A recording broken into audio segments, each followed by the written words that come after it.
Volunteers are the engine of every church. Without this faithful and invaluable workforce, the local church would have no horsepower and would sit lifeless and still at the starting line. In order for the church to have massive torque and top-end speed as we race against time, we have to effectively manage the wonderful people that serve in our local churches to their maximum potential and according to the mission that Jesus gave us. This involves clear communication and coordination of responsibilities. Today, we want to share with you the process of onboarding volunteers, why having a job description for each volunteer is absolutely non-negotiable, and how to create a job description that serves you well. Let's get started. Welcome to the Small Town Big Church Leadership Podcast, a place for pastors, church leaders, and volunteers to grow themselves and the local church. We're pastors Brad and Misty Helton, church planters in rural America.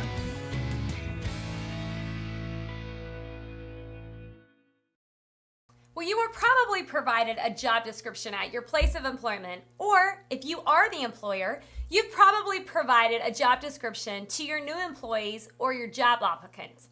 But many churches operate without them. Why do we do that? Right? Shouldn't the local church operate with excellence? In fact, we're the bride of Christ. We know that. Why would we only give our best in the workplace, but give the local church our leftovers? That's good. Jesus gave us his very best on the cross, and we should give him our best as we build his kingdom. So, a well-run volunteer program should include a streamlined process to recruit, place, and train volunteers. Providing a job description to your volunteers is a big part of that process. So today, we want to give you 3 reasons why providing your new volunteers with a job description is vitally important. Then we'll share with you what elements are important to include on a job description when you write one for a new volunteer position. So reason number 1, a job description provides clarity. It gives newly recruited volunteers a very clear understanding of what will be expected of them in their new role. A job description will reveal whether or not the position that they've applied for is the best match for their personality, their interest, and their skill set. A newly recruited volunteer may review the job description for any particular ministry and just realize themselves this is exactly what they want to do and it seems exciting. Or the opposite, they may realize after reviewing that, you know what? This is not for me. Like the details of this responsibility, the position is just not a great fit for my personality and my gift set. So you're going to want to know if it's going to work out before you spend all the valuable time of onboarding that new volunteer, and then you realize we have put someone in the wrong position. Right? We've all done it, but this is why a job description is so important. Just think of it this way.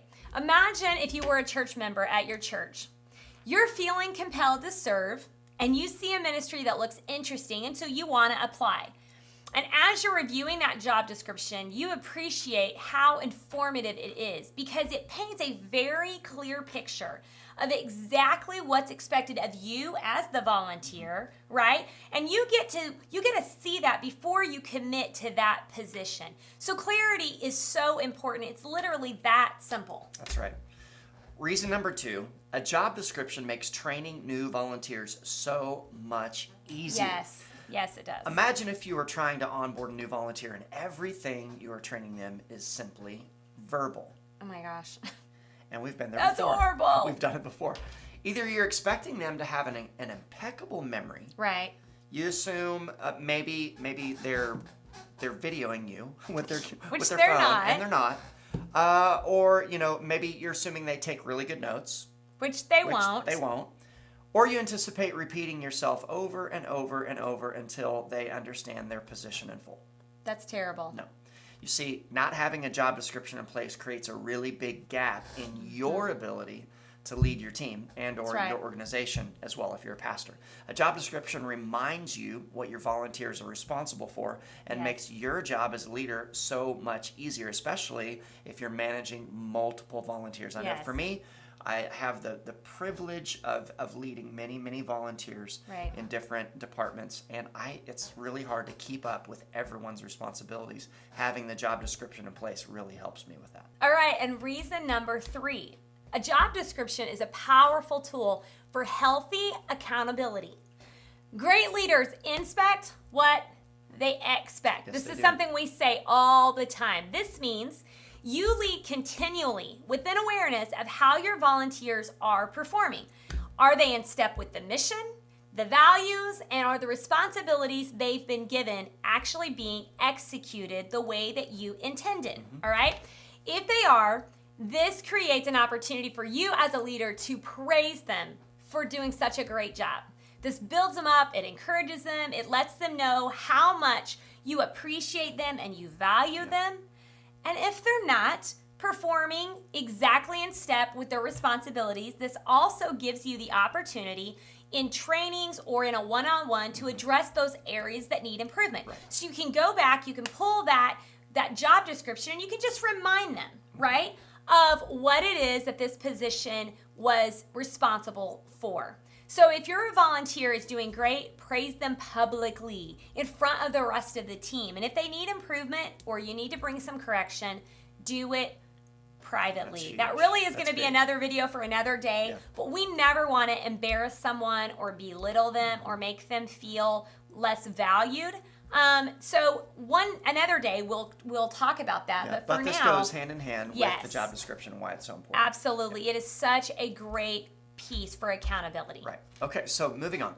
Now that we have covered 3 reasons why the volunteer job description is so vitally important, let's talk a little bit about how we can create a job description that serves you well. All right, Yes. so we're going to use some of our own job descriptions from Mountain Movers Church. And so Yeah. let's talk about these for a little bit, and let's dissect them and reveal some of the core elements that are on each job description, which actually we don't call them job descriptions. No, we don't. What do we call them? Okay, so we call it a guideline sheet or a training sheet. And the reason we do that is as a volunteer, you don't want them to feel like this is a job, although that's basically what you're creating for your volunteers is that job description, and most people know what that title means. But in the church world, we like to call it a guideline training sheet. And so I just want you to think for a second. I know that as we're going through this, you're thinking, but that is so much work. Like, it would be easier if you need someone in a position at your church that you just walk up to them, right? And you just ask them, like, hey, we've got a position open. Like, we need another door greeter. Would you be willing to do that? And they're like, sure. Most people, if you go ask them, most people will tell you yes. But here's the problem. Because they want to help. They do They wanna want help. to be a part. They want to contribute. But they can't read your mind. Right. Right? Just like your spouse can't read your mind. And so you are going to be frustrated and they are going to be frustrated as you place them. And even if you verbally say like, okay, this is what we expect, blah, blah, blah. When you don't have it in writing, it breeds frustration on everybody's part. Okay? So let's talk about these things that are a part. So for us, the very first thing that is on a guideline training sheet is the mission of that team. And this is so important. Okay, and this is not the mission of the overall church, okay? We've done a video on Right, that, right. and we break down what a mission is, and we'll link that below for you so you can go back if you haven't heard that. But what we're talking about is specifically the mission for that team, which is why do we exist as a worship team or as a first impressions team or as a parking team? Doesn't need to be complicated. Honestly, it should be very, very simple so people can remember it. Okay, what's the next thing that we have on a guideline training sheet? Okay, so the next thing that we cover is the win for that particular Yes. team. And this is vital because this is really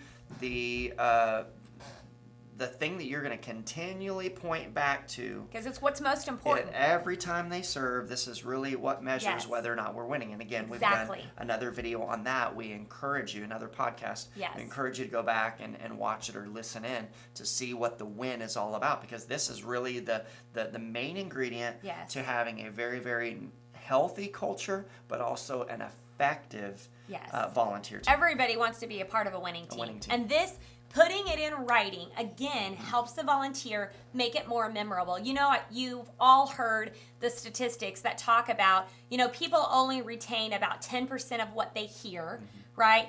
35% of what they hear and see, and like 80%, I may have these off a little bit, but like 80% of what they see, what they hear, and what they actually implement. So we realize that having things in writing, what is really important, is necessary if we want people to really grab a hold of it, remember it, and do it. Okay, the next part of what would be on a guideline training sheet is just that, the guidelines. So for any particular team, a lot of our teams across the board, guidelines are kind of the same. Pretty much the same. They're pretty universal in the beginning. Across the board. Just a few things that every team is expected, what is expected of every team. And then there are those guidelines that just are for the worship team, or just for the door greeting team, or just for the parking team, right? And so you have to just think about, okay, what are those things that we want to make sure they see in writing and they're non-negotiables, right? Okay? Let's give some examples just really quick. So Absolutely. One thing that comes to my mind is what you want every volunteer to do is you want them to be on time. Yes. And on time, what we say around here is early. Right. Early is on time. On time is late, right? And late is just unacceptable. It's unacceptable because Jesus, and you're like, you guys are dictators. Well, Jesus, it happens to Jesus, all of us. And it does. There's but, grace. Jesus gave his best. We say excellence in everything, and so Yes. we just want to give our very, very best. So being early is being on time. Yes. The other thing that guidelines do is it helps you to, like with the worship team, I know one of the things on there is what is acceptable platform attire, okay? So if we did not have that in writing, what is acceptable platform attire, we could have a really messy situation. Because then it puts us in the predicament as leaders of Yes. having an uncomfortable conversation. Yep.